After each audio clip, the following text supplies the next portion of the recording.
আমার ভয় হইতেছে যদি আরেকটা আওয়ামী লীগ থাকতো তাইলে যে কি পরিমাণ সেরে কইতো, কারণ মাত্র হজরতে হাসিনা পর্যন্ত গেছে, কি মনে নাই? এই কথা আমি আজকে মির্জাপুরে বলছি, মানুষ হাসতে হাসতে হয়। 1 বছর 2 বছর আগে অনেক এমপি মন্ত্রীরাই তো হাসিনা বেটি মোটামুটি ভালোই ছিল, পাম দিয়ে দিয়ে নষ্ট করছে, যেরকম ঠিক কিনা। এক এমপি কয় আয়েশা সিদ্দিকারে যদি হজরত আয়েশা বলা যায় তো আমাদের শেখের বিটি শেখ হাসিনার হজরত কোয়া যাইব না কেন? কই আব্বাস আর কই গাব্বাস, কই আল্লাহ নবীর স্ত্রী আর কই শেখের কন্যা? এই কথা কান না কেন? হ্যাঁ, গালি দিবে ভদ্র ভাষায়, অভদ্র ভাষা গালি দিও না।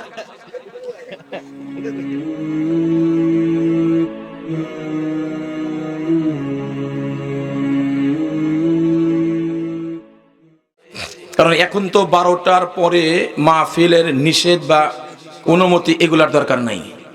এতক্ষণ তো 10-12টা ফোন আসতো, যদি বিগত 15 সাল হইতো, এই মুন্না আসলাম কি মাইক এখনো বাজে, ওখানে কি ওয়াজ হচ্ছে না রাজনীতি হইতেছে? কয়েকবার ফোন আসতো। 12টার 10 মিনিট আগেই মাইক বন্ধ না করলে বক্তা সভাপতি সবগুলোকে উঠিয়ে আনা হবে, এ কথা বলেছে না? আর হোসেনপুরের প্রতি প্রশাসনদের আলাদা একটা সুদৃষ্টি আছে। কি দৃষ্টি? আমি একবার চট্টগ্রাম মিরসরাই থেকে ওয়াজ করে আসতেছি, তখন প্রাইভেট কার ব্যবহার করতাম না, অনেক আগের কথা, তখন তো হাত দিয়েও কম পাইতাম। তো আপনার ইউনিক সার্ভিস আছে না, এই গাড়িতে আসতেছি, তা আমার পাশের সিটে যিনি আছেন ওনার সাথে রাস্তায় তেমন কথা হয় নাই। যমুনা সেতু আসার আগে এলেঙ্গাতে বলছি, ভাই একটা কথা বলি, যারা ডিস্টার্ব করবা কিচ্ছু বলবো না, খালি তাবারক দেবো না। ক্লিয়ার কথা? কিচ্ছু বলবো না, খালি তাবারক দেওয়া হবে না, তারপরে বুঝবা রাত জাগার কি মজা, মনে জানা থাকে। ঠিক আছে? ও আছি করবো আধা ঘন্টা 1 ঘন্টা, তার কথা বললে তো হবে না। তা আমি জিজ্ঞেস করছি, ভাই আপনি কোন জায়গা যাবেন? সিরাজগঞ্জ? না না না, বেলকুচি বেলকুচি। আমি বলছি সিরাজগঞ্জ যাবেন, কারণ গাড়িটা তো সিরাজগঞ্জের ইউনিক। কনা হুজুর সিরাজগঞ্জ না বেলকুচি যাব। কি বুঝলেন? লোকটা তাঁত শিল্পের সাথে সম্পর্ক, বেলকুচি চেনে কিন্তু সিরাজগঞ্জ চেনে না, এই জন্য বলতেছে সিরাজগঞ্জ না বেলকুচি। বেলকুচি সিরাজগঞ্জের বাইরে না ভিতরে? আমাদের সিরাজগঞ্জ থানাতে বিগত 16 বছরে যারা এসআই কাজ করছে, ডিউটি করছে, যারা চলে গেছে, যদি বলা যায় সিরাজগঞ্জ চেনেন, বলবো যে হোসেনপুর ভালো করে চিনি। ঠিক না বে ঠিক? কারণ ঢাকাতে যদি কোনো জায়গায় একটা কিছু হয়, একদল গাড়ি আমার মসজিদের সামনে দিয়ে আসতে দেখছি, এই মফিজ সাহেবের ময়দান মিলে সামনে দেখছি, কই থাকা হোসেনপুর যায়, আসামি ধরতে যায়, আসামি গোড়ার ডিম আছে, কথা কয় না। ভালো ভালো আসামি থানার পাশ দা করে এগুলাকে ধরে না, যত মেধাবী ছাত্রগুলাকে ধরছে হোসেনপুর থেকে, কথা কয় না। স্পষ্ট কথা আজকে বলে গেলাম, আগামী দিন বাংলার জমিনে কোনো দুর্নীতি চলবে না, কোনো বৈষম্য চলবে না। যেখানে অন্যায় সেখানে প্রতিবাদ, যেখানে বৈষম্য সেখানে প্রতিবাদ, যেখানে জুলুম সেখানে প্রতিবাদ। আর একটা কথা মাঝে মাঝে আমরা শুনতেছি, বিগত 5 তারিখে শেখ হাসিনা সহ মন্ত্রী পরিষদ, আমলা কামলা সচিব, ইউনিয়নের চেয়ারম্যান পর্যন্ত পালায় গেছে। মাঝে মাঝে আমরা ফেসবুকে খুললেই পাই শেখ হাসিনার কণ্ঠ আসে, তোমরা চিন্তার কোনো কারণ নাই, আমি কিন্তু সীমান্তের কাছাকাছি আছি, যখন তখন চট করে ঢেকে পারবো। কি আছে না নাই? আপনারা কন্ত ঢুকতে পারবো? ঢুকতে যে পারবো না এটা আমার কথা না, আপনার না, জামাত বিএনপি হেফাজত কেউ না, আওয়ামী লীগের এক নেতাই আমাকে বলছে। আমি কইছি ভাই, এই যে আমারে কয় একজন, কয় হুজুর এই যে শুনতেছি প্রধানমন্ত্রী নাকি চট করে ঢুকবো, উনি কি আসলে ঢুকতে পারবো? এটা আবার ওনার আশাবাদী, আসলে আবার মাঠ গরম হবে, এটা না। আর একটা লোক বলতেছে হুজুর শেখ হাসিনা এই দেশে আসলে সবার আগে ওর আমি জুতা পিটা করবো। বললাম না, আপনি দলের নেতা, আপনি রাগ কেন? কেন ওই দেশের মানুষকে ভালোবাসে নাই, ও খালি বাবার খুনির হত্যার প্রতিশোধ নিচ্ছে আর জনগণকে মারছে, জনগণ ঠিক কিনা? তার মানে আমরা দেখছি, আমরা এত কথা বলেন কেন? আমরা দেখছি বিগত 16 বছরে শেখ হাসিনা শুধুমাত্র বাবার খুনের হত্যার প্রতিশোধ নিয়েছে, আমাদের ভালোবাসে নাই, এদেশকে ভালোবাসে নাই। দেশের লোককে মেরে ছাত্র শিবিরের ছাত্রদেরকে পার্বত্য চট্টগ্রামে হত্যা করে গুম করে এই সংসারটাকে, এই দেশটাকে নিজের ক্ষমতায় টিকে রাখার চেষ্টা করছে, জনগণ ঠিক কিনা? আগামী দিনের স্পষ্ট কথা, আগামী দিন বাংলাদেশে আওয়ামী লীগ কোনোদিন আসবে সেটা বড় কথা না, শেখ পরিবার বাংলার জমিন আসতে পারবে না, তাদের রাজনীতি চলবে না, কথা বলে ঠিক কিনা?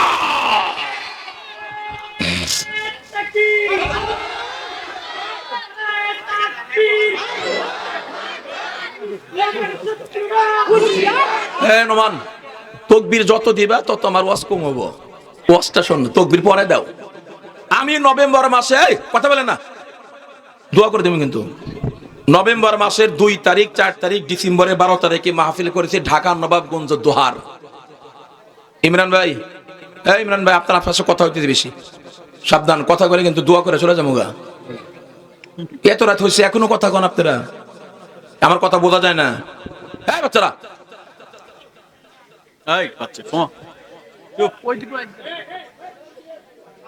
ভলান্টিয়ার ভাই না নাই, ওই আসলাম ভাই, আসলাম ভাই না কে কথা হলো না, এই থাক, ওই এই এই, ওর নাম কি? এ বাবা তুমি তুমি সামনে আসো, আসো আসো আসো। কে যাই শেষ এই বাচ্চাদেরকে মারামারি করে না, ওরা তো আসছে একটু কষ্ট, সামনে আসো সামনে। আমি এই তাকান তাকান, সময় নষ্ট করা যাবে না। আমি ওইখানে ওয়াজ করতে গিয়ে বলছি এটা কার এলাকা? লোকেরা কা হুজুর সালমান এফ রহমান। বললাম দরবেশ বাবা, তাই না? কা হুজুর দরবেশ। উনি একাই ইসলামী ব্যাংক থেকে লুট করেছে 57,000 কোটি টাকা। এই কয়েকটা টাকা, এক জাহা, এক টুকনি না, এক ঘর লাল মসজিদ পুরো হয়ে যাবো গা। 57,000, 100,000 1 লাখ, 100 লাখে 1 কোটি, তার আবার 57,000 কোটি। বিগত সরকার, আওয়ামী লীগ সরকার এ দেশ থেকে 16 বছরে লুট করেছে, তারা পাচার করেছে 90 লক্ষ কোটি টাকা। তোমার বাবার টাকা, এদেশের আমার আপনার খেটে খাওয়া মানুষের রক্তের বিনিময়ে যে টাকা অর্জন করেছি সেই টাকা জনগণ, ঠিক কিনা? আমরা তত্ত্বাবধায়ক সরকারকে বলবো, আগামী দিন যারা ক্ষমতা আসবে তাদেরকে বলবো, এই টাকা প্রত্যেকটা টাকা বিদেশ থেকে পাচার করে ওখান থেকে ফেরত আনতে হবে। কারণ ওই টাকা যদি পুরো না এসে অর্ধেকও আসে, বাংলাদেশে গরিব থাকবে না, বাংলাদেশ সুন্দর চলবে জনগণ, ঠিক কিনা? ওনারে যখন ধরে, ওনার সাথে ছিল আইনমন্ত্রী আনিস, 2টাই লুঙ্গি পরা, দাড়ি তো একটারও নাই। আনিস তোর দাড়ি ছিলই না, সালমান এফ রহমানের দাড়ি ছিল কি ছিল না? সাদা এরকম ফকফকা দাড়ি, এটা শয়তান নাম্বার 1। এটা মানুষকে দাড়ি দিয়ে ধোকা দিচ্ছে জনগণ, ঠিক কিনা? এরা যখন আনিসরে ধরছে পুলিশ, এখন আনিস মনে মনে কয় আমি একলা ধরা খাবো কেন, সালমান রে ধরা দেই। কবরে ধরেন, কবরে তো চিনি না, ওটা কেডা? জাইলা মাইজান মাঝি নাকি? না, ওটা সালমান ভাই। দাড়ি কাইটা ফেলাইছে গা। একেবারে এমন করে চাচ্ছে মনে শীষ কাগজে ঘটছে, একটা দাড়িও নাই। আর একটা ছিল শামীম ওসমান, ওই যে নারায়ণগঞ্জের ডা, আমি 70 রাকাত তাহাজ্জুদ পড়ি, গোড়ার ডিম পড়ো। আমরা তো অনেকে মনে করছি আসলেই আওয়ামী লীগের কিছু নেতা ছিল, হুজুর মুখ সামলা কথা কন, আমাদের নেত্রী সম্পর্কে ভালো জানেন না, কি জানি কন? হুজুর উনি ফজর নামাজের পরে তাহাজ্জুদ না পইরা অফিসে যাইতো না। ফজর নামাজ তাহাজ্জুদ ফজরের আগে অনেক বড় হয়। ওই নেতা কি কয়, কথা বোঝেন নাই? আমার নেত্রী ফজরের পরে তাহাজ্জুদ না পড়ে অফিস করতো না, তার মানে তাহাজ্জুদটা ফজরের পরে পড়লে তাহাজ্জুদ হবে? কথা কন না কেন? এটাও তো জানে না। আমি দেখলাম 5 তারিখের আগে, পালানের আগে ওমরা করতে গেছে মক্কায় শামীম ওসমান, নারায়ণগঞ্জের ডা, ওই যে খেলা হবে, এই কই তো খালি খেলা হবে, এটা গেছে। যার পরে সিয়ারি নামাজ পড়তেছে, যারা ফেসবুক আছেন তারা জানেন, উনি 1 রাকাতে মিনিমাম 12 থেকে 13টা সিজদা দিছে। আপনাদের হোসেনপুর এ কি পাড়া? বেকারি পাড়া। খলিফা পাড়া তো কাছাকাছি, লাল মসজিদ তো কাছাকাছি। এই বেকারি পাড়া বা খলিফা পাড়া অথবা লাল মসজিদের মহল্লার ভাইরা, আপনারা যে নামাজ পড়েন 1 রাকাতে কয় সেজদা দেন? 1টা দিলে নামাজ হবে? 3টা দিলে নামাজ হবে? শামীম ওসমান 70 রাকাত তাহাজ্জুদ পড়ে, বলে উনি 1 রাকাতে সেজদা দেয় 12 থেকে 13টা। নামাজ হইছে না? আমাদের সাথে ফাজলামি হয়েছে। এগুলা বাংলার জমিনে আর রাজনীতি করতে পারবে না জনগণ, ঠিক কিনা? এদেশের খেটে খাওয়া মানুষকে হত্যা করেছে, কত মার বুক খালি করেছে, কত স্ত্রীকে বেদবা করেছে, আলেম ওলামাকে মিথ্যা মামলা দিছে, মিথ্যা আলেমদের ফাঁসিতে ঝুলাইছে। বাংলার জমিনে আগামী দিনে যারা এর সাথে জড়িত, এদেরকে রাত 12টা 1 মিনিটে নয়, বাইতুল মোকাররমের সামনে ঝুলাইয়া ব্রহ্মমান ফাঁসির মঞ্চ করে দিনের বেলা 12টা 1 মিনিটে ফাঁসি দিতে হবে জনগণ, ঠিক কিনা? ফাঁসি দেখতে চাই।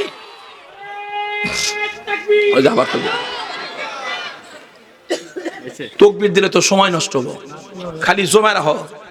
ওয়াজ তো শেষ, হুজুর ওয়াজ করছে আর ওয়াজ আছে, আমি 2-1 টাকা দোয়া করে দেবো। আল্লাহর পয়গম্বরের কি কথা বলতেছিলাম? সূরা কাহাফ থেকে 12টা বাজলে আর অসুবিধা নাই, পুলিশের ফোনও দিব না, আর রাস্তার মধ্যেও ঠেকাবার কোনো সুযোগ নাই। হ্যাঁ, তবে যাইরা শিক্ষা পাইছে পুলিশ বাহিনী। আমার সিরাজগঞ্জের সর্বপ্রথম ইরাদপুরে স্বাধীন হয়েছে, যেরকম ঠিক কিনা? ওই একটা ছিল হাউন আঙ্কেল। কি আঙ্কেল? হাউন আঙ্কেল। আর একটা ছিল বিপ্লব কুমার সাহা, আর একটা ওসি প্রদীপ। সবগুলো বাটপার আর চোর আর বদমাশ।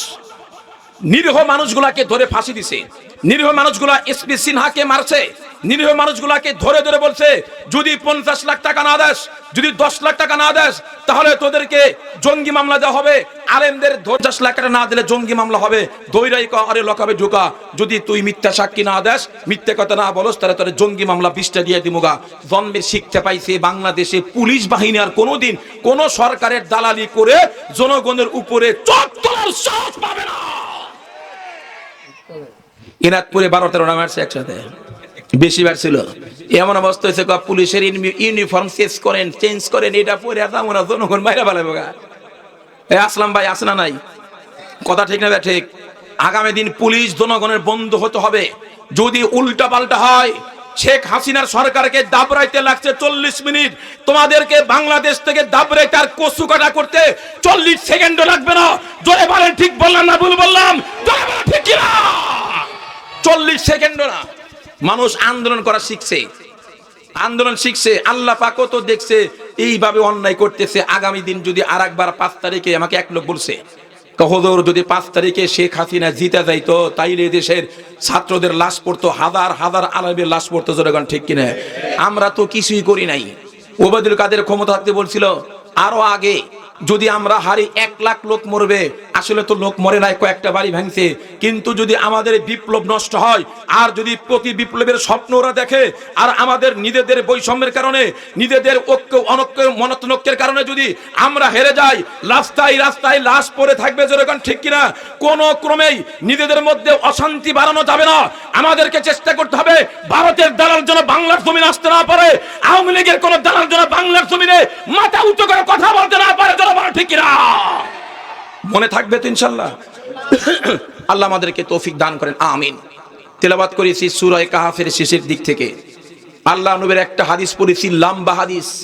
ওই হাদিস থেকে আলোচনা করে তেলাওয়াতকৃত আয়াতের কিছু সংক্ষিপ্ত তাফসীর করে দোয়া করে গরম গরম তাবারক একটা বাড়ি যাবে ইনশাআল্লাহ। আল্লাহর নবী একদিন সাহাবা কিরামকে নিয়ে বসা আছেন। হঠাৎ করে আল্লাহর পয়গম্বর কয়, আতানি আতিম মিন ইনদিল্লাহ। এই সাহাবারা শোনো, এক সময় আমার কাছে একটা ফেরেশতা আসলো। উনি এসে আমাকে 2টা অফার দিল। কয়টা অফার? এ ভাই, এই দেখেন দিকে কথা বলেন না। 2টা অফার। নাম্বার 1, নবী আপনি যদি চান আপনার গোটা উম্মতের অর্ধেক উম্মতকে বিনা হিসাবে জান্নাত দেয়া হবে, কোনো হিসাব নাই। বাকি থাকে অর্ধেক বিনা হিসাবে জাহান্নাম, ওদের হিসাব নাই। পয়গম্বর কয় নেবেন? নবী কয় 2 নাম্বারটা আগে কও। অফার সুবিধা বেশি কোনটা, ওইটা বলবো। এ ভাই, তোমরা কথা বললে আমি ওয়াজ করবো না। ক্লিয়ার কথা, কথা বলো কেন? না না, ঘুরে আমার সাউন্ড পাবো না। এই মাইক দূরে গেছে, কিন্তু কানে মাইক নাই তো, এই জন্য কষ্ট হইতেছে। এক জায়গায় প্রোগ্রাম করে আসছি, আমরা তো মানুষ, বোঝেন না? এই বাবারা কথা বলো না। এ চাচা, যেটা ঘুমাইছে ঘুমাই থাক, ঘুমাইলে নিরাপদ, জাগলি বেজাল। ছোট মানুষ। আল্লাহ নবী কয় 2 নাম্বার অফার, আপনাকে সুপারিশ করার অনুমতি দেওয়া হবে শাফাআতের। যেই পরিমাণ দরকার সুপারিশ করে জান্নাতে নিয়ে যাবেন। এবার হোসেনপুরের লোক তো চালাক, শিক্ষিত এবং ইমানদার, সাহসী। বলেন তো দেখি, আল্লাহ নবী কয় নাম্বার অফার নিতে পারে? 1 নাম্বার না 2 নাম্বার? কয় নাম্বার? 2 নাম্বার। কেন? সুবিধা বেশি। আর আমার আপনার পয়গম্বর রহমতের নবী, দয়ার নবী চাইতেন আমার একটা উম্মত যেন জাহান্নামে না যায়, এমনকি আবু জাহেলও না। জোরে কোন ঠিক কিনা? এক হাদিস আল্লাহর পয়গম্বর কয়, বেলাল, কাল কিয়ামতের ময়দানে আল্লাহ ডেকে বলবে, তামাম পয়গম্বর আপনাদের যেহেতু কোনো গুনাহ নাই, এ কারণে হিসাবের দরকার নাই, বিনা হিসাবে জান্নাতে চলে যান। আহলুস সুন্নাত ওয়াল জামাতের আকীদা হলো আদম পয়গম্বর থেকে নবী মুহাম্মদ পর্যন্ত একজন পয়গম্বর গুনাহ করে নাই। বড় পীর আব্দুল কাদের জিলানী যদি বলে অমুক নবী গুনাহ করছে, বলতে দেরি হবে, ঈমান যাইতে দেরি হবে না। আল্লাহ ডেকে বলবে, পয়গম্বর যেহেতু আপনাদের কোনো গুনাহ নাই, হিসাবের দরকার নাই, বিনা হিসাবে জান্নাতে চলে যান। এই ঘোষণা দেওয়ার পরে হযরতে আদম পয়গম্বর জান্নাতের গেটে সর্বপ্রথম দাঁড়াবেন। আদম পয়গম্বর গিয়া দেখবে জান্নাতের গেট তালা দেওয়া। এই জান্নাতে প্রহরী দরজা খুলে দাও। জান্নাতের প্রহরী পাল্টা প্রশ্ন করবে, মান আনতা, আপনার পরিচয় ওপেন করেন। অপরিচিত লোকের ঢোকার কোনো পারমিশন নাই। আদম পয়গম্বর বলবে, আনা আদামু নবিয়ুল্লাহ সাফিউল্লাহ, আমি আল্লাহর প্রথম নবী আদম, টাইম হয় নাই, এখানে দাঁড়ান। আবার যাবে হযরত নূহ পয়গম্বর, মান আনতা, আনা নূহ রাসূলুল্লাহ, আমি আল্লাহর প্রথম রাসূল, টাইম হয় নাই, এখানে দাঁড়ান। আবার যাবে মূসা কালিমুল্লাহ, ঈসা রুহুল্লাহ, ইব্রাহিম খলিলুল্লাহ, লক্ষাধিক পয়গম্বর জান্নাতের গেটে দাঁড়াইবেন। আর জান্নাতে প্রহরী বলবে, টাইম হয় নাই, টাইম হয় নাই, টাইম হয় নাই। এই লক্ষাধিক পয়গম্বর বলবে, এই জান্নাতে প্রহরী, আর কবে তোমার টাইম হবে? লক্ষাধিক নবী রাসূল তো আসলাম, এখনো কি তোমার টাইম হয় নাই দরজা খোলার? জান্নাতে প্রহরী বলবে, হায় রে হায়, কত নবীর নাম শুনলাম, আদম নবীর নাম শুনলাম, মূসা ঈসা নবীর নাম শুনলাম, এখনো একজন পয়গম্বরের নাম শুনলাম না। উনি কে আসে নাই? কার কথা বলো? আখিরি জামানার পয়গম্বর নবী মুহাম্মদুর রাসূলুল্লাহ, উনি কে আসে নাই? না, উনি আসে নাই। উনি কোথায়? উনি তো হাসরের ময়দানে সিজদায় পড়ে উম্মতি উম্মতি বলে কাঁদে। উম্মতের চূড়ান্ত ফয়সালা না হওয়া পর্যন্ত একটা কদম আল্লাহর পয়গম্বর জান্নাতের দিকে পা বাড়াবে না। আল্লাহু আকবার জোরে বলেন। এই ভাই, ওটা খুলেই দেখেন। সেই নবীর উম্মত আমরা, খুশি না বেজার? কথা কয় না? নবী কয় নামাজ পড়বা 5 ওয়াক্ত, আমরা পড়ি অনেকে 5 ওয়াক্ত, অনেকে 3 ওয়াক্ত, অনেকে আবার পড়িও না। আপনাদের হোসেনপুরের মধ্যে এগুলো নাই। আমাদের তারাস এলাকা, বগুড়া, নন্দীগ্রাম, বাংলাদেশের বিভিন্ন জায়গাতে আছে। কিছু পীরের মুরিদ আছে, এত নামাজের দরকার নাই। লাল মসজিদের হুজুর মোস্তফা সাহেব এমনি এত চিল্লা, আহমদুল্লাহ এমনি চিল্লা, সানাউল্লাহ মোর্শেদ সাহেব এমনি চিল্লা, নামাজ পড়বো জীবনে একদিন। আছে না নাই? হোসেনপুরে আছে, নামাজ পড়বো একদিন। কোন দিন এ কথা বলে না। এই মাপলাটালা ভাই, এই সামনে চিনা ফেলাইছি, একদিন, কোন দিন না। একটা সেজদা দিব, এক সেজদা জান্নাত পার হইয়া জাহান্নামে যাব। তুমি তো তাই যাবা, কারণ তোমার ঠিকানাই তো জাহান্নাম। কথা কন না কেন? এই যুবক, হোসেনপুরের যুবকরা আর একটা কাজ করবা। তোমরা বিগত সরকারের জন্য কিন্তু আওয়ামী লীগের জন্য তোমরা জমছিলা, ঠিক কিনা? হকের পক্ষে ছিল, অন্যের বিরুদ্ধে ছিল। আগামী বছর না, আগামী দিনে আর একটা বিপ্লব হোসেনপুরের মধ্যে করতে হবে। যুবকরা সাবধান, অ্যালার্ট হও। ওই বিপ্লবটা হলো, কোন ব্যক্তি যেন, কোন ভণ্ডপীর যেন এলাকা আস্থানা করতে না পারে। যেখানে দেখবা ভণ্ডপীর পিটাইয়া চামড়া তুলে হোসেনপুর সিরাজগঞ্জের মাটি থেকে দাবরাইতে কারা কারা প্রস্তুত আছো? হাত তুলে দেখাও, হাত তুলে দেখাও। নারায়ে তাকবীর! রাজি আছেন? কারণ আমি মনে করি আওয়ামী লীগের চাইতে ভণ্ডপীর আরো খারাপ। আওয়ামী লীগ কিছু লোক মারছে, ছাত্র শিবিরকে হত্যা করছে, টাকা লুণ্ঠন করছে, আর এরা ভিতরে ভিতরে গোপনে গোপনে মানুষের ঈমান নষ্ট করে। আওয়ামী লীগ যে ভালো তা আকল কই নাই, বেশি খারাপ, কিন্তু এরা আরো খারাপ। একটা যেখানে মাজার হবে ওখানে প্রতিবাদ, মন থাকবে ইনশাআল্লাহ। আমার ঘরে মুরব্বী আসছিল, মাজার গুলা কি ন্যাংটা পীরের মাজার, দয়াল বাবার মাজার, আবার নাম লেখে পবিত্র, পরম পবিত্র ওরস মোবারক, গাঞ্জা। লালন শাহর কথা জানেন? লালন শাহর কথা জানেন? অনেকে তো ভালো মনে করে যান, আমার কাছে শোনেন। আমি তো লালন শাহ সেতু দিয়ে কুষ্টিয়া প্রোগ্রাম করি, বছরে অনেকবার যাই, কিন্তু ওখানে যাই নাই। আমার এলাকার একটা কাউন্সিলর, ওই আসলাম ভাই চিনবেন, আরমান মেম্বার, আমার বিআই হয় এলাকা। হুজুর বিআই কি কমু, আমি নিজে দেখছি। 3 দিনে লালন শাহ ওই মাজারের মধ্যে গাঁজা বিক্রি হয় মিনিমাম 3 থেকে 5 মন। এই পীরের দরবারে আবার গাঁজা কিসের? বন্যামের জায়গা পাও না মিয়া, এই বন্যামের জায়গা পাও না। পীরের মাজারে কোনো গাঁজা চলবে না। আর দেখতে হবে পীরটা 1 নাম্বার না 2 নাম্বার। জীবনে 1 ওয়াক্ত নামাজ পড়ে নাই, মরছে, পেটটা ফুলছে, ওখানে মাজার হয়ে গেছে। গাছ, বট গাছ একটা আছে, লাল সালুদে পেঁচাইয়া কয় এখানে মাজার আছে, বাবা আছে। কোন বাবা আছে আল্লাহ ভালো জানে। আমাদের শামসু ভাইয়ের দোকান চেনেন? আমার মসজিদের সামনে চেনেন না আপনারা শামসুর চার দোকান? হ্যাঁ চেনেন না? আমি তো জুমার নাম এখানে নামাজ পড়াই মতে করি। মফিস্তার ময়দান মেরে 22 বছর চলতেছে, 23 বছর চলে। সাহেবরা আমারে ছাড়ে না, খুব মহব্বত করে, এলাকার লোকও ভালোবাসে। ঈদের দিন আইসা মসজিদে বসে থাকি, বাড়ি ভালো লাগে না। ওরা আমার জহুর ভাই বলছে, হুজুর আমি আসছি 22 বছর আগে, আরো 20 বছর আগের কথা। তার মানে 22 আর 42-এ, 22-এ কত হয়, 20-এ 42 বছর আগে। একটা পীর যেন কোত্থেকে আসলো, একদম উলঙ্গ, একটা বনট নাই। দেখছেন কারবার? একটাও বনট নাই। তো উনি যখন আসছে, তো কয়েকটা যুবক চতুর্দিকে গিয়া মানে তামসা দেখতেছে। তে উনি আবার বলছে এই মেয়ে, একটা ন্যাংটা লোকের উলঙ্গ লোকের দেখার কি আছে? এখন একজন তখন কথা বন্ধ হলো না, আরে জ্বালা ফুলাফান। দেখ, তখন বলতেছে হুজুর মুখ সামলা কখন বাবাতে এমন না দেখেন, বাবাদের মধ্যে কোন মাল আছে। হুজুর আবার বলছে মাল যা তো দেখাই যাইতেছে, ডাহা তো কিছুই নাই। এগুলা পীর মুরিদি ভন্ডামে জায়গা পাও না। মা বোনদের মাঝখানে একটা হাদিস বলা যায়, মা বোনরা অত্যন্ত নরম। কার কাছে শুনছে আমার জানা নাই। ওরা কয় যদি মুরিদ না হয় জান্নাত পাবো না। ভুল মেসেজ, ভুল কথা। কোরআন হাদিসে কোনো জায়গা নাই মুরিদ না হলে জান্নাত পাওয়া যাবে না, এটা কেউ দেখাইতে পারবে না। তবে হক্কানি পীরের মুরিদ যদি হওয়া যায়, পুরুষ মানুষটাও তো তার যদি মুরিদ হয় তার ইসলামের উপর চলতে পারবে। মুরিদ না হলে জান্নাত নাই, কার কাছে শুনছে বলা যায় না, কোরআন হাদিসে তো কোনো জায়গা নাই। তবে হক্কানি পীরের মুরিদ যদি হওয়া যায়, উনি যে আমল দেবে ওই আমল করে করে আল্লাহ পর্যন্ত পৌঁছার সম্ভাবনা। কিন্তু হক্কানি পীর কোনো দিন কোনো বেপরদা মহিলাকে দেখবে না। জোরে কোন ঠিক কিনা? আমাদের দেশের বন্য পীররা কয় মুরিদ যখন আসে মহিলা বোরকা পরে, কয় দেখি তোমার চেহারাটা খোলো। মুর বিরাগ করে না, আবার চেহারা খোলো। কে তোমারে তো চিনলাম না, চেহারাটা দেখতে পারলাম না। আমি তোমার পীর আর তুমি আমার মুরিদ। দুনিয়াতে যদি না চিনি, কাল কিয়ামতের ময়দানে চিনতে পারবো না। তোমাকে হাত ধরে কেমনে জান্নাত নেব? থাবরা তোর 32 দাঁত ফালামু, হারামজাদা কথা কয় না। হ্যাঁ রবি, সামনে মা বোনদের হাদিসটা বলে যায়, আপনাদের পর্দা করা যেমন ফরজ, কণ্ঠ আপনাদের পর্দা। বাড়ির ভিতর থেকে কথা বলেন, 3 বাড়ি দূর থেকে গায়রে মাহরাম পুরুষ যে শুনে, এজন্য আপনার গুনাহ হয়। জোরে কোন ঠিক কিনা? আর একটা জটিল মাসলা বলে যায়, মা বোনরা ভালো করে শুনবেন, যাদের বাড়ি হোসেনপুর বা শহর এলাকা অথবা রাস্তার পাশে 2 তলা 3 তলা বিল্ডিং, আপনাদের তো কাপড়গুলো পর্দার মধ্যে পড়ে। জোরে কোন ঠিক কিনা? এ কারণে বলতেছি, এই গোসলের পরে আপনাদের যে অন্তর্বাস সহ মহিলাদের কাপড় একটু বেশি হয়, এই কাপড়গুলা কখনো মানুষের দৃষ্টির সামনে রাখবেন না।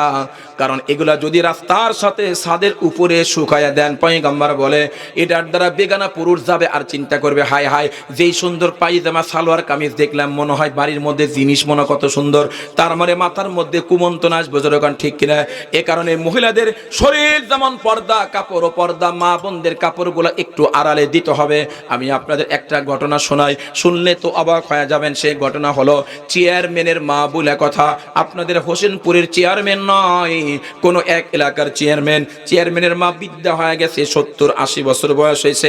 আপনারা তো জানেন, যারা আমার বয়সে অথবা যারা উপরে আছে, রবি দাঁড়া আসছো, তোমাদের সব দেখা আছে, বসো না কেন? সব অনিয়ম। এরকম মাহফিল মাসরা আমি পত্রিকায় পড়ছিলাম, ভ্লাদিমির পুতিন রাশিয়ার প্রেসিডেন্ট নাকি টয়লেটের মধ্যে,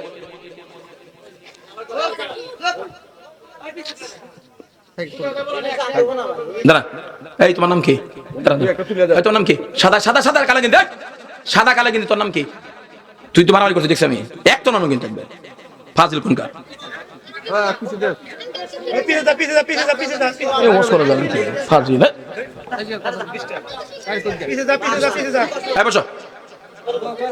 সংস্কার করতে যাইব 3 বছর, নির্বাচন কবে দিব আবার? সংস্কার করি আগে, নির্বাচন হওয়া যাক আল্লাহর পাই। মেয়ে ভাই ঠিক আছে কথা, ঠিক আছে। সংস্কার করতে গেলে আরো 3 বছর নির্বাচন। আমাদের কথা যে নির্বাচন সামনে সুষ্ঠু হওয়া দরকার, ইনসাফ ভিত্তিক সরকার চাই। সবের শেষে কথা, কোরআনের সংসদ চাই। ঠিক আসতে গনকে জোরে গন না কেন? আগামী দিন কোরআন সংসদ চলবে, কোরআন দিয়ে। জোরে গন ঠিক কিনা? প্রত্যেকটা নাগরিক নিরাপত্তা পাবে, কোন রকম জুলুম অত্যাচার, কোন মা বোন ধর্ষণের শিকার হবে না। জোরে গন ঠিক কিনা? বাস এখন চুপ করো, আমারে 10 মিনিট কথা বলতে দাও। আমি পড়ছি ওইখানে লিখছি, ভ্লাদিমির পুতিন রাশিয়ার প্রেসিডেন্ট, ওনার বাথরুমের পুরা কমরটাও নাকি স্বর্ণের বানানো। আমাদের বাঙালি মা বোনরা 1 আনা স্বর্ণ পায় না, আর ভ্লাদিমির পুতিনের স্বর্ণ কমট নাকি স্বর্ণের বানানো। কয় কেজি স্বর্ণ লাগছে আল্লাহ ভালো জানে। বিদ্যা মহিলা কাঁসার বদনা নিয়ে বাথরুম করতো, ঝুলন্ত পায়খানা 2টা এদিকে, বাস 2টা এদিকে। উপর থেকে বসে নিজ দিক তাকাইলে এরকম সাদা পোকা এমন এমন করছে, মনে নাই? মহিলা তো হঠাৎ করে একদিন বাথরুম করতে গিয়া চচার বদনাটা পড়ে গেছে টয়লেটের একেবারে টাঙ্কির মাঝখানে। বারান্দা বসে কাঁদতেছেন। নাতি একটা ছিল 12 বছর, ডাক ডাকা, দাদি কান্দো কেন? চেয়ারম্যানের পোলা ডাক দেয়া কয় নাতি গো কান্দে কান্দ কেন নাতি নাতি ডাক দেয়া কয় নাতি রে বলিস না 20টা বছর ধরে যে কাঁসার বদনাতে টয়লেট করতাম ওই টয়লেটের মধ্যে কাঁসার বদনাটা পড়ে গেছে মনটা ভালো নয় নাতি ডাক দেয়া কয় দাদি কান্দকে আই এম চেয়ারম্যানের বেটা ভাব আছে না নাই চেয়ারম্যানের ফুফাতো খালাতো শালার গরমে এলাকার মধ্যে থাকা যায় না সেখানে ব্লাড কানেকশন চেয়ারম্যানের সন্তান দাম আছে না নাই ভাব আছে না নাই ডাক দেয়া কয় দাদি কান্দো না একটা পড়ে গেছে সিরাজগঞ্জ যদি না পাওয়া যায় বাসন কি বলে আপনার ওই কি বলে আপনার চৌধুরী কুকারিতে যদি না পাওয়া যায় টাঙ্গাল না পাওয়া যায় ঢাকা থেকে 10টা আনবো কান্দো না দাদি ডাক দেয়া কয় নাতি এই জন্য কান্দি না কেন কান্দো দাদি ডাক দেয়া কয় নাতি রে 20-22টা বছর একাধারে এই বদনামে টয়লেটে গেলাম এই বদনাম আমার লজ্জাস্থান দেখছে আজকে টয়লেটের মধ্যে পড়ে গেছে আবার যে দোকান থেকে নতুন একটা আনবা ওটাও তো আমার লজ্জাস্থান দেখবো কত বড় হায়ার কথা আল্লাহু আকবার জোরে বলেন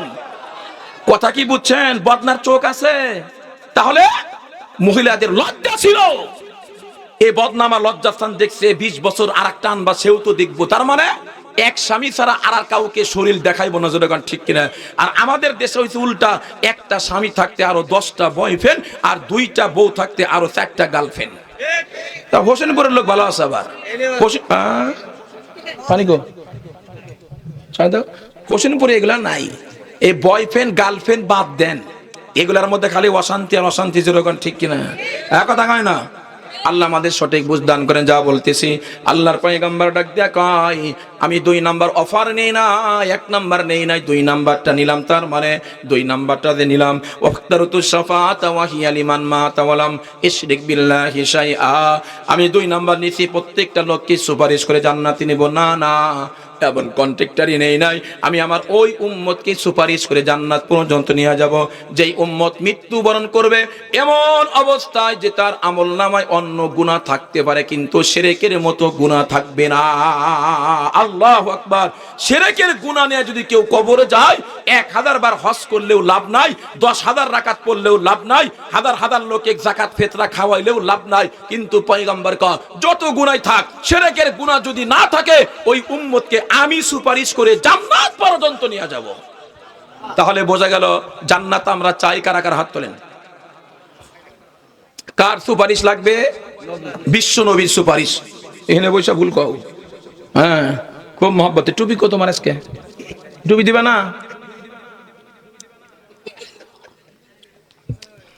নবীর সুপারিশ ছাড়া জান্নাতে পাওয়া যাবে না আর নবী সবাইরে সুপারিশ করবেন কাদেরকে করবেন কন্যা যারা শিরকের গুনাহ নিয়ে কবরে যাবে না এখন জানার বিষয় শিরক কাকে বলে কবর পূজা পীর পূজা মাজার পূজা কবরে সিজদা করা পীরের পায়ে সিজদা করা আল্লাহ ছাড়া অন্যের সামনে মাথা নত করা শিরক আমার ভয় হইতেছে যদি আরেকটা আওয়ামী লীগ থাকতো তাইলে যে কি পরিমাণ শিরক হইতো কারণ মাত্র হযরতে হাসিনা পর্যন্ত গেছে কি মনে নাই এই কথা আমি আজকে মির্জাপুরে বলছি মানুষ হাসতে হাসতে হয় 1 বছর 2 বছর আগে অনেক এমপি মন্ত্রীরাই তো হাসিনা বেটি মোটামুটি ভালোই ছিল পাম দিয়ে নষ্ট করছে যেরকম ঠিক কিনা এক এমপি কয় আয়েশা সিদ্দিকারে যদি হযরত আয়েশা বলা যায় তো আমাদের শেখের বিটি শেখ হাসিনার হযরত কোয়া যাইব না কেন কই আব্বাস আর কই গাব্বাস কই আল্লাহর নবীর স্ত্রী আর কই শেখের কন্যা এই কথা কন না কেন হ্যাঁ গালি দিবে ভদ্র ভাষায় অভদ্র ভাষা গালি দিও না ভাষা ঠিক করতে হবে বুঝুন না আমাদের ভুল হয় আমরা গালি দিব মানুষকে কিন্তু ভদ্র ভাষায় গালি দিব আদর করে গালি দিব ও যেন বোঝে যে হ্যাঁ ডুবাই দিল বোঝেন নাই খুব ভালো করে শোনেন যাই হোক শিক্ষা তো পাইছে আরো পাইবো আমি তখন ওয়াজ করতেছি হলো ঢাকা উত্তর আজমপুরে কাঁচাবাজারে আপনারা যারা চেনেন ওইখানে ওয়াজ করতেছি ওইখানে এক মন্ত্রী মিনিস্টার ছিল উনিও পালাই গেছে নাম বলার দরকার নাই সবই তো পালাইছে তখন হোসেন মুড়িগুলো আছে না নাই গেছে গা এমনি তো কম এখানে তারপরে গেছে গা যাই হোক তো উনি আমি বলছি যে দেখেন আমার তো ভয় হইতেছে মিনিস্টার কো হ্যাঁ হুজুর কি ভয় বললাম যে আপনারা যে কথা বলতেছেন হযরত হাসিনা আবার কবে যে শুনমু হযরত হাসিনা রহমাতুল্লাহ আলাইহি কয় ফেলাইছেন রহমাতুল্লাহ কারে কয় জীবিত না মৃত্যুরে কয় দ্রগণ ঠিক না আবেগে পাম দিয়ে দিয়ে বেটিরও 12টা বাজাইছে ওগরও 24টা বাজাইছে কথা কয় না এবার তেলাওয়াত কি তো আয়াত আল্লাহ কয় ফামান কানা ইয়ারজু লিকা রাব্বিহি ফালইয়ামাল আমালান সালিহা ওয়ালা ইশরিক বিইবাদাতি রাব্বিহি আহাদা। আল্লাহ ডেকে বলে, বান্দা জান্নাত পেতে চাও, এই জান্নাতের মধ্যে আমি আল্লাহর দর্শন লাভের আশাবাদী হও। আচ্ছা বলেন তো কোন লোকটা জান্নাত চায় না? যেই লোকটা নামাজ 5 ওয়াক্ত পড়ে ও বলে জান্নাত চাই। যেই লোকটা নামাজ পড়ে সারাদিন 1 ওয়াক্ত ও বলে জান্নাত চাই। যেই লোকটা বলে একটা সেজদা দিব আর এক সেজদা দিয়ে জান্নাত পার হয়, জাহান্নামে যাব, ওই লোকটাও জিজ্ঞেস করলে বলবে জান্নাত চাই।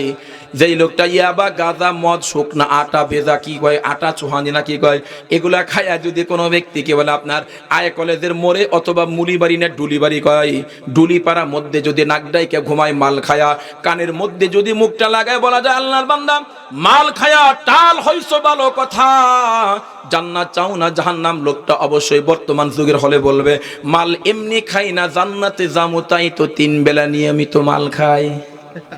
আছে না নাই? আল্লাহ কয় জান্নাত কি তোর শ্বশুর বাড়ি চাইলে পাওয়া যায়? এক হাদিস আল্লাহর পয়গম্বর কয় জান্নাতি যখন জান্নাতে চলে যাবে আর জাহান্নামী যখন জাহান্নামে চলে যাবে, বন্ধুরা আমার আল্লাহ ডেকে বলবে জান্নাতি লাইন ধরে দাঁড়া যাও, জাহান্নামী তোমরা লাইন ধরে দাঁড়া যাও। জান্নাতি লাইন ধরে দাঁড়া যাবে আর জাহান্নামী তাদের মুখোমুখি লাইন ধরে দাঁড়া যাবে। আল্লাহ বলবে, আল্লাহর পয়গম্বর কয় আল্লাহ জান্নাতি আর জাহান্নামীদের মাঝখানে মৃত্যুকে জবাই করবে। কত বড় আশ্চর্যের খবর পয়গম্বর দিলেন! আশ্চর্যের খবরই তো বলেন, মৃত্যুকে কোনোদিন দেখা গেছে নাকি? না না, চোখ দ্বারা দেখা যায় না। মৃত্যুরে কোনোদিন হাত দ্বারা স্পর্শ করা যায় না। শুধুমাত্র কেবলমাত্র লাল মসজিদের মুয়াজ্জিন ফজর নামাজের আগে এলান দেয় একটি শোক সংবাদ, একটি শোক সংবাদ। আমার লাল মসজিদের কি বলে উত্তর পাশের অমকের সন্তান অমক গত রাত 3টার সময় হৃদযন্ত্রের ক্রিয়া বন্ধ হয়ে সিরাজগঞ্জ মনসুর আলী মেডিকেলে ইন্তেকাল করেছে। ইন্না লিল্লাহি ওয়া ইন্না ইলাইহি রাজিউন। মরহুমের জানাজার নামাজ আগামীকাল সকাল 10টা বিয়ে কলেজ মাঠে অনুষ্ঠিত হবে। এভাবেই তো আমরা শুনে আসতেছি, জনগণ ঠিক কিনা? মৃত্যুকে হাত দ্বারা ধরা যায় না, দেখা যায় নাই। আল্লাহর পয়গম্বর কয় তাহলে কেমনে মৃত্যুকে জবাই করবে? আল্লাহ বডি যার নাই তারে কেমনে জবাই করা যায়? আল্লাহ নবী হাদিস শরীফে বলে মৃত্যুকে দুম্বার আকৃতি দিবে। ওই যে সৌদি আরবের দুম্বা দেখছেন না, দেখেন নাই? ওরকম আকৃতি দিয়া জান্নাতি আর জাহান্নামীদের মাঝখানে জবাই করে বলা হবে জান্নাতি জান্নাতে চলে যাও, আজকের পরে তোমাদের আর মরণ হবে না। জাহান্নামী তোমরা জাহান্নামে যাও, আজকের পর তোমাদের আর মরণ হবে না। জান্নাতি নাচতে নাচতে জান্নাতে যাবে আর জাহান্নামী কানতে কানতে জাহান্নামে যাবে। আল্লাহ পাক কিছুক্ষণ পরে জান্নাতের মধ্যে বেড়াইতে যাবে। সুবহানাল্লাহ, জোরে বলেন না? জান্নাতের মধ্যে গিয়া বলবে এই জান্নাতীরা তোমরা তো আমার দলের মানুষ। সুবহানাল্লাহ কোন? কার মানুষ? আল্লাহ বলবে তোমরা তোমার দলের মানুষ, তোমাদের আর কি চাই? জান্নাতীরা বলবে আল্লাহর কি চাই? মালা আইনুন রাআত ওয়ালা উযুনুন সামিয়াত ওয়ালা খাতারা আলা কলবি বাশার। আল্লাহ দুনিয়াতে যা দেখি নাই তাও দেখলাম, যা কোনোদিন কান দ্বারা শ্রবণ করি নাই তাও শুনলাম, যা কোনোদিন দুনিয়াতে অন্তরে কল্পনা করি নাই তাও পাইলাম। আর কি দরকার? আল্লাহ বলবে না না, আসল খেলা তো এখনো শুরু হয় নাই। ওবায়দুল কাদেরের খেলা না, ওটা তো শেষ হয়ে গেছে। আল্লাহ বলবে এতক্ষণ যা পাইছো সবগুলা বোনাস, আসল খেলা এখন পর্যন্ত শুরু হয় নাই, আসল নিয়ামত পাও নাই। জান্নাতীরা বলবে আল্লাহ তাআলা বলে দেন জান্নাতের সবচেয়ে বড় নিয়ামত কোনটা? আল্লাহ বলবে উলামা কিরামকে খুঁজে বের করো, আজকে তারাই বলবে জান্নাতের বড় বড় কোন নিয়ামত। এখান থেকে বোঝা গেল দুনিয়াতেও যেমন আলেমের দরকার, মিলাদ পড়াইতে দোয়া করতে আলেম দরকার, কি বলে আপনার দোকান দিলে আলেম দরকার, জানাজা করতে আলেম দরকার, সন্তানের বাম কানে আবকামদা ডান কানে আযান দিতে আলেম দরকার। আল্লাহ কয় শুধু দুনিয়াতে তাই নয়, জান্নাতের মধ্যেও উলামা কিরামের দরকার আছে না নাই? জোরে বলেন ঠিক কিনা? তাহলে একটা কথা, ইঞ্জিনিয়ার যদি অসুস্থ হয় তখন কার কাছে যায়? কথা কয় না? হ্যাঁ, মিস্ত্রির কাছে যায়।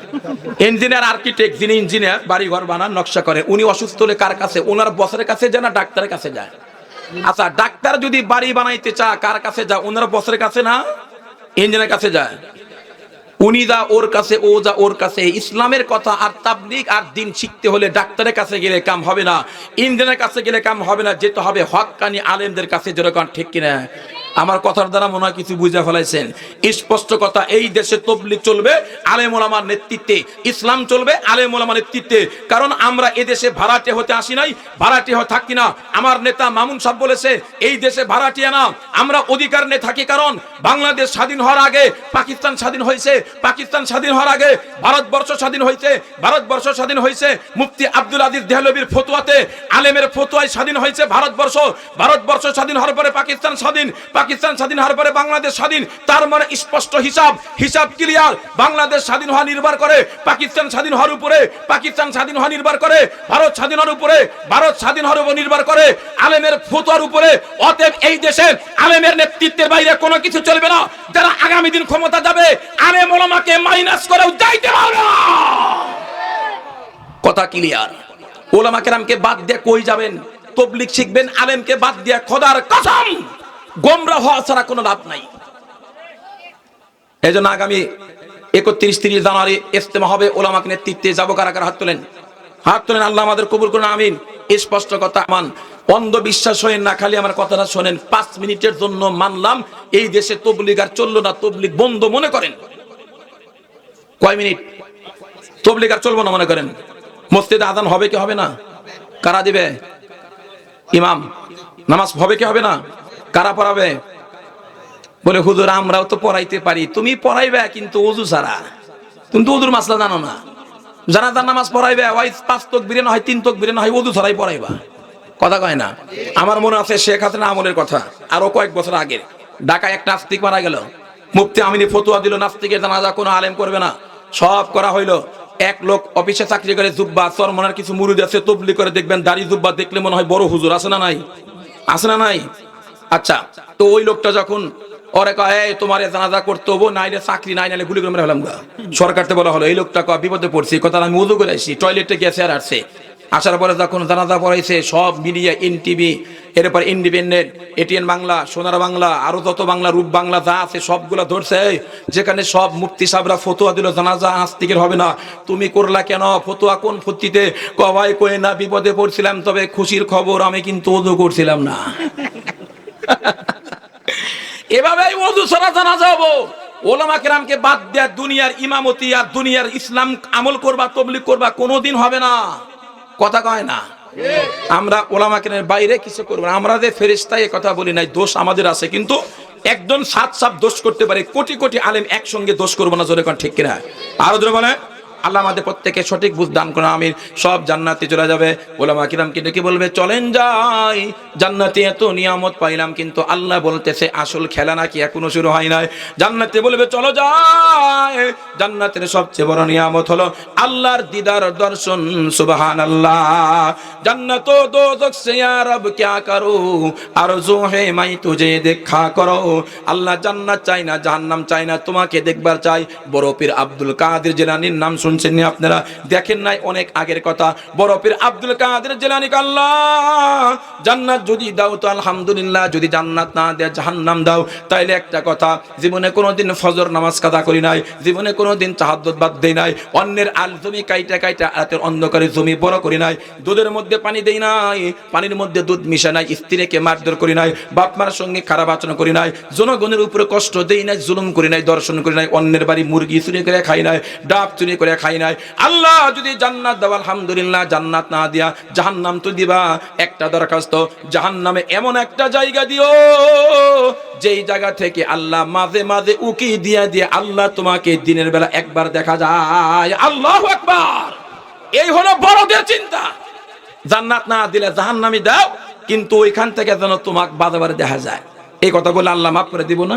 আমাদের দেশে দেখবেন যে ছেলে মেয়েরা প্রেম করে না, মেয়ে যখন ফোন দেখা, শোনো অবস্থা খারাপ, কি আব্বা জেনে ফেলাইছে, তুমি আমার বাড়ির আশপাশ ঘোরাফেরা করবে না, এখন থেকে দেখা বন্ধ।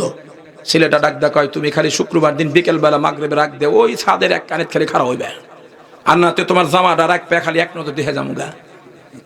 এলে দুনিয়ার প্রেমের একটা খেলা আছে না নাই?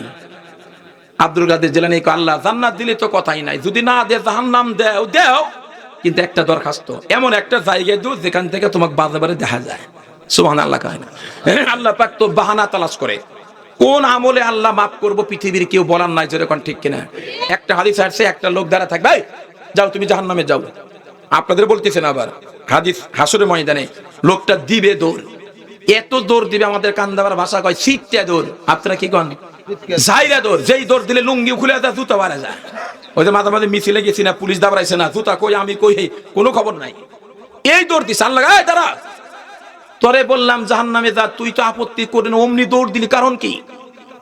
লোকটা বলবে আল্লাহ দুনিয়াতে হায়াত দিছিলাম, কোনদিন তোমার একটা কথা মানি নাই, আজকে তো ধরা না মানলে উপায় নাই। বাংলাদেশ থেকে পালাইয়া ভারত যাওয়া যায়, আল্লাহর দুনিয়া থেকে পালাইয়া কিন্তু আর দুনিয়া নাই যেখানে যাওয়া যায়। তোর এখন ঠিক কিনা? আল্লাহর দুনিয়াতে তোমার একটা কথা মানি নাই, আজকে যদি না মানি উপায় নাই। এজন্য তুমি বলছো জাহান্নামের দিকে দৌড় দিতে, আমি দৌড় দিছিলাম। জান্নাত না জাহান্নাম দেখার টাইম নাই। আল্লাহ মুস্কি এসে বলবে, যা তোর জিন্দেগির গুনাহ মাফ করে জান্নাত দিয়া দিলাম। সুবহানাল্লাহ, জোরে বলেন। বাম পাশার একটা লোক থাকবে, এই তুই জাহান্নামে যা। এই লোকটা বড় চালাক। এই বাড়ি মনে হয় বেকারি পাড়াও বা আমিন কন, অথবা হোসেনপুর খলিফা পাড়া লাল মসজিদ যাই কন, পুরা হোসেনপুর হবে।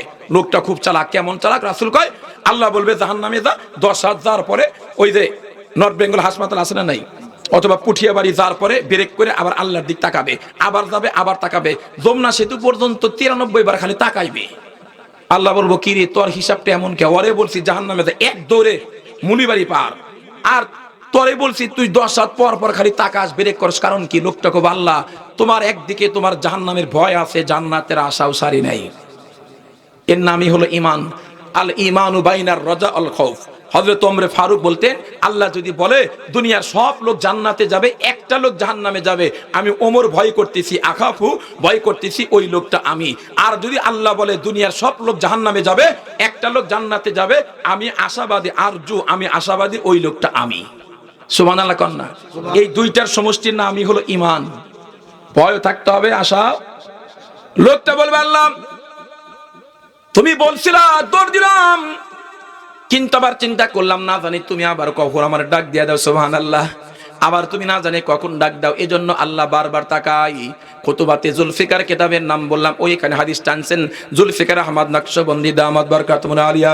পৃথিবীর ভিতরে সবচাইতে অনেক বড় একজন দায়ী, ইঞ্জিনিয়ারিং পড়ার পরে যিনি আলেম হয়েছেন, যার কিতাব খুতুবাতের কিতাবগুলো অত্যন্ত চমৎকার, ওলামা কেরামের কাজে লাগবে। আল্লাহু আকবার। আল্লাহ বলবে, যা তোর জিন্দেগির গুনাহ মাফ করে আমি আল্লাহ তোরে জান্নাত দিয়া দিলাম। সামান্য বাহানাতেও আল্লাহ মাফ করবে। এজন্য ওলামা কেরাম রাসূল কয়, কোন ছোট আমলকে ছোট মনে করে বাদ দিতে নাই, কোন ছোট গুনাহকে ছোট মনে করে করতে নাই। একটা আমল যদি আল্লাহর দরবারে কবুল হয়, নফল কবুল হলেও আল্লাহ জান্নাত দিবে। আর যদি ছোট গুনাহ হোক, যদি আল্লাহ ধরে বসে, মুফতি মুহাদ্দিস গাজী আর হাজী আর চিনবেন মন চিম্পি হয়ে লাভ নাই। আল্লাহ যদি একটা গুনাহ ধরে বসে, জাহান্নাম ছাড়া কোনো পথ নাই। যেরকম ঠিক কিনা? এ কারণেই আমরা আল্লাহর কাছে চাইব, আল্লাহ বিনা হিসাবে জান্নাত দাও। কারণ হিসাব নিয়ে জান্নাতে নেওয়ার মতো ক্ষমতা আমাদের মান হুসিবা উজ্জিবা। জাকারিয়া রাহমাতুল্লাহ একটা কিতাবে ঘটনা লিখছেন, এই সেই কথাটার মূল কথা হলো, যার কাছে হিসাব চাওয়া হবে তাকেই বিপদে ফেলানো হবে। আমাদের বাংলাদেশের কথা দেখেন, দুর্নীতি দমন দুদক যখন কারো উপরে চোখ ফেলে, ওর উপায় আছে। কিন্তু আমাদের দুর্নীতি ব্যবস্থা, দমন কমিশন ব্যবস্থা খুবই খারাপ। এই দেশে দুদক দুর্নীতি এসে আওয়ামী লীগ বিএনপির দুর্নীতি দমন করতে আইসা কিছুদিন পরে দেখি যে ওরাও দুর্নীতি করছে। ওই ফখরুদ্দিন মঈনুদ্দিন আলু খাও কইছে না, চালের দাম বেশি, আলু খাও। শুনলাম যে শেখ হাসিনা খাল দেখ ধরলো, মোটামুটি দেশটা ভালো হবো। বাপরে বাপ, এরা যখন পালায় গেল, 1 বছর 9 মাস থাকার পরে শুনতেছি তাদের নামে হাজার হাজার কোটি টাকার মামলা। আর যারা দুদকে ছিল, দুর্নীতি দমন করছে, ওগরের বিরুদ্ধে আমার দুর্নীতি মামলা। তার মানে যে পর্যন্ত কোরআনের আইন না হবে, আর যে পর্যন্ত এইখানে আল্লাহর ভয় না ঢুকবো, এ পর্যন্ত দুর্নীতি দমন হবে না। জোরে কোন ঠিক কিনা? আরো জোরে কোন ঠিক কিনা? আল্লাহর পয়গম্বর কাছে চলে যাই, আলেমরা বলবে চলে যাই। জান্নাতের সবচেয়ে বড় নিয়ামত হলো আল্লাহর দিদার দর্শন। সুবহানাল্লাহ। আব্দুল কাদের জিলানী ডাক দেখো, আল্লাহ জান্নাত যদি দাও আলহামদুলিল্লাহ, না দিলে জাহান্নাম তো দিবা, কিন্তু একটাই দরখাস্ত, আল্লাহ জাহান্নাম দিয়ে তুমি খুশি হইলে আমিও খুশি, কিন্তু একটা দরখাস্ত, এমন একটা জায়গা দিও যেখান থেকে মাঝে মাঝে উকি দিয়ে আল্লাহ তোমাকে দেখা যায়। আল্লাহ ডাক দেখায়, বান্দা জান্নাত পেতে চাও, জান্নাতের মধ্যে আমি আল্লাহর দর্শন লাভের আশাবাদী হও। 2টা আমল করবা, একটা করবা একটা ছাড়বা। নেক আমল করবা, ফালিয়ামাল আমালান সালিহা, যেটা করবা তার নাম নেক আমল। নামাজ পড়া যেমন নেক আমল, হজ করা যেমন নেক আমল, শবে বরাতে নামাজ পড়া যেমন নেক আমল, ইসলামের কাজ করা নেক আমল, স্ত্রীকে 3 বেলা মোটা লাঠি দিয়ে পিটানো নেক আমল। কথা কয় না? আপনাদের হোসেনপুরে আমাদের কান্দাবার আছে, গরু মারা লাঠি দিয়ে পিটা। এই বউ মারেন কে? কাপুরুষ। মা বোন খুব খুশি হবে এখন, হুজুর আমার পক্ষে আছে। মায়ের কি সাথে খায়, ওটাও কমনি। কথায় কথায় 3 তালাক, তোর মাক শুদ্ধ তালাক মারেন কেন? দেখো না, পৃথিবীর বিখ্যাত লাল সাদক, পৃথিবীর বিখ্যাত 2টা ফতোয়ার কিতাব, ফতোয়া আলমগীরি, ফতোয়া শামী। আল্লাহ পড়ার তৌফিক দান করছেন, যারা মুফতি তারা পড়েন। চিনি কম দিও। ওইখানে লেখা আছে কোন মানুষ, কোন স্বামী যদি স্ত্রীকে বিনা কারণে একটা থাপ্পড় মারে, কাল কিয়ামতে আল্লাহর আসামির কাঠগড়ায় দ্বারা জব্দি করতে হবে। বউ মারছিলা কেন? সাবধান, কারা কারা বউ মারবেন হাত তোলেন। ওমনি হাত তোলে, অর্ধেক তুলছে এটা। বিয়ে তো করো নাই, মুসলমানি করছো। একটা কথা মনে রাখেন, আমি বিয়ে করছি, আমারও 3টা ছেলে আছে। অশান্তিতে হয় না তা না, আপনাদের প্রতিদিন হইলে 7 দিন আম করে একদিন এই জাতি এরকম। তারপরেও চলতে হবে, কথা কয় না, ঠিক না? আমাদের ঝগড়া বেশি হয় শীতকালে। পঞ্চগড় যাই, ঠাকুরগাঁয় 5 দিন থাকি না, চট্টগ্রাম যাই, মিরসরাই, তারপরে ফটিকছড়ি, রামু, কক্সবাজার যাই, 6 দিন থাকি না। সব কিছু কিনে দিয়ে যায়। 3 দিন ফোন দিয়ে কই ভালো আছেন, ক আল্লাহ বাঁচা রাখছে, আমাদের চিন্তা আপনার করা লাগবো না, যার জন্য গেছেন তাই না থাকেন। সব জায়গায় বেজার আছে। আমাদের মুরব্বী কইছে, কথা বলে শেষ করে যাই, অনেক রাত হয়েছে তাই না? আরো চলবো?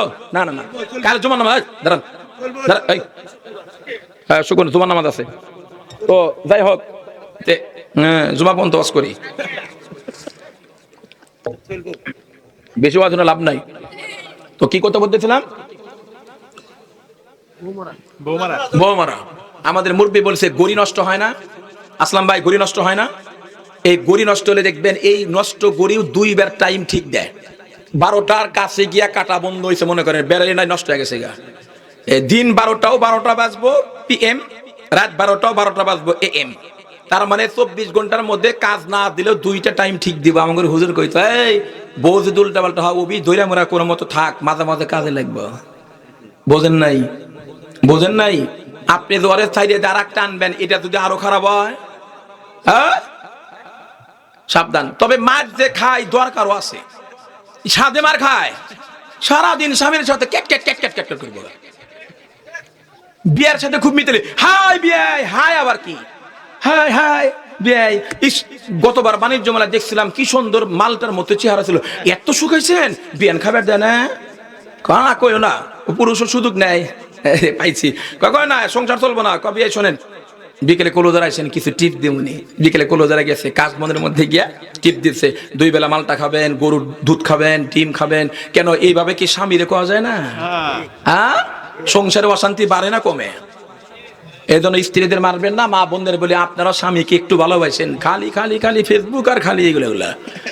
আল্লাহর পয়গম্বর স্ত্রী আম্মা জান আয়েশা হাদিস শরীফে বলেন, আমি যেই গ্লাসের ঠোঁট লাগায়া পানি পান করতাম, আমার পয়গম্বর স্বামী ওই জায়গায় ঠোঁট লাগায় পানি পান করতো। সুবহানাল্লাহ।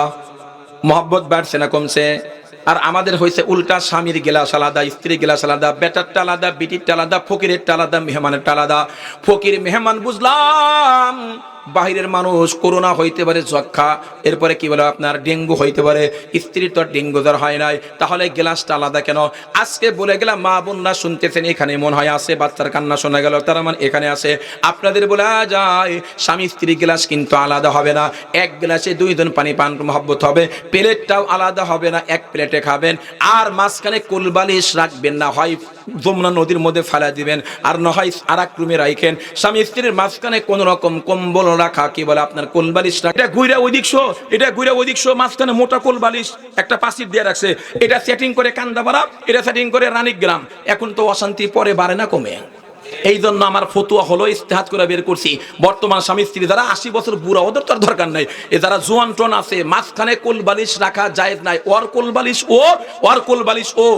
এমনি তো শীতের দিনে মনে করেন যে একজন একজনের দরকার। আর আল্লাহ বলছে হুন্না লিবাসুল লাকুম, মহব্বত বাড়বে না কমবে? যত ফাঁকাফাঁকি থাকবেন তত জ্ঞানজাম বাড়বে। আল্লাহ আমাদের কথাগুলোর উপর আমল করা তৌফিক দান করেন। তার মান নামাজ পড়া যেমন নেক আমল, স্ত্রীকে মহব্বত করা নেক আমল, স্বামীকে মহব্বত করা নেক আমল। জোরে কান ঠিক কিনা? আল্লাহ রাখা গায় 2 নাম্বার যেটা করবা না, ইবাদতের মধ্যে শিরক করবা না। আশ্চর্য কথা, নামাজের মধ্যে শিরক হয়। মান সাল্লা ইরা ইন্নাস ফাকাদ আশরাকা বিল্লাহ। আল্লাহর নবী কয়, কোন ব্যক্তি যদি নামাজ পড়ে আর মনে মনে কয় খলিফা পাড়ার লোক দেখো, বেকারি পাড়ার লোক দেখো, আমলা পাড়ার লোক দেখো, সিরাজগঞ্জের লোক দেখো, আমিও নামাজে কম নয়। আল্লাহর নবী কয়, তুমি নামাজের মধ্যে আল্লাহর সঙ্গে শিরক করলা, নাউজুবিল্লাহ। সাবধান, শিরকের মতো গুনাহ করা যাবে না। এর নামাজ পড়বে একমাত্র কার জন্য? আরো জোরে কান, আরো জোরে। নামাজ পড়বো কাকে খুশি করার জন্য? আল্লাহকে। শুধু কোরবানি দিব টুকু সাপকে খুশি করার জন্য, মুন্নাকে খুশি করার জন্য না, কোরবানি কার জন্য হবে? আমি একটা এলাকায় গেছি চরের মধ্যে মাহফিল করতে, আমি জিজ্ঞেস করছি ভাই এই আপনাদের এলাকায় কেউ সুদ খায়? লোকটা কয় হুজুর সুদ খাইলে যদি জান্নাতে যাইতো আমাদের এলাকার সবাই জান্নাতে যাইত। কয় কি বুঝছেন কথাটা? মার পেশ আছে, তার মানে একটা বাদ নাই, বাপ খা, বেটা খা, বেটার বউ খা, মেয়ের জামাইও খায়। গতবার কোরবানি দিয়েছেন 1 লাখ টাকা দেওয়া শেষ, আমার বিরক্ত হয় না, শেষ 1 লাখ। এবছর কামাই নাই, করোনা, তারপর দেশ স্বাধীন, বছর সব নিয়ে গেছে আসি না। এখন চিন্তা করতেছেন হ্যাঁ কোরবানি না দিলে তো প্রেস্টিজ থাকে না, বংশের একটা ঐতিহ্য ধরে রাখতে হবো, আবার 16 বছর নির্বাচন করার সাহস পাই নাই, নমিনেশন তুলতে হবো, কোরবানি গোস্ত 2 পিস না দিলে ভোট সামু কেমনে, অনেকগুলো উদ্দেশ্য আছে। আপনি 1 লাখ টাকা আশা সমিতি বা সৌদির উপর ব্যাংকে থেকে নিছেন, কান্দাপাড়া কাইলার হাট বেশি দূরে না, আমারই এলাকা, যাইন কিনে দেবো সাথে থেকে, এটা কিনছেন কিনাই না কোরবানি দিচ্ছেন, আপনার কোরবানি সবার আগে কবুল হবো, তাই না? কথা কন না কেন? না আসতে কনকে জোরে কন না কেন? কবুল হবে না কেন? অপরাধ করছেন 2টা। কয়টা? একটা হলো সুদের উপরে গোস্ত গরু কিনছেন, সুদের টাকা উঠাইছেন, এটা একটা সবচেয়ে বড় মারাত্মক গুনাহ। আর একটা হলো মানুষকে দেখাবার জন্য কোরবানি দিবেন, একটা আল্লাহর দরবারে কবুল হবে না, যখন ঠিক কিনা? আল্লাহ আমাদের প্রত্যেককে ইবাদতগুলো আল্লাহর জন্য করার তৌফিক দান করেন। ইবাদত করব তো ভালো আমল করব, গুনাহ বাদ দিব, বিশেষ করে শিরকের মতো গুনাহ করব না। আল্লাহ আমাদের প্রত্যেককে এই কথাগুলোর উপরে আমল করে পরিপূর্ণ মুসলমান হয়ে, অন্যায়ের প্রতিবাদী হয়ে, ন্যায়ের পক্ষে থেকে, হকের পক্ষে থেকে, ইসলামের ঝান্ডা হাতে নিয়ে বুকের উপরে বুক উঁচা করে হকের পথে চলার তৌফিক দান করেন। আমিন, আল্লাহুম্মা আমিন। ওয়া আখিরু দাওয়ানা আলহামদুলিল্লাহি রাব্বিল আলামিন।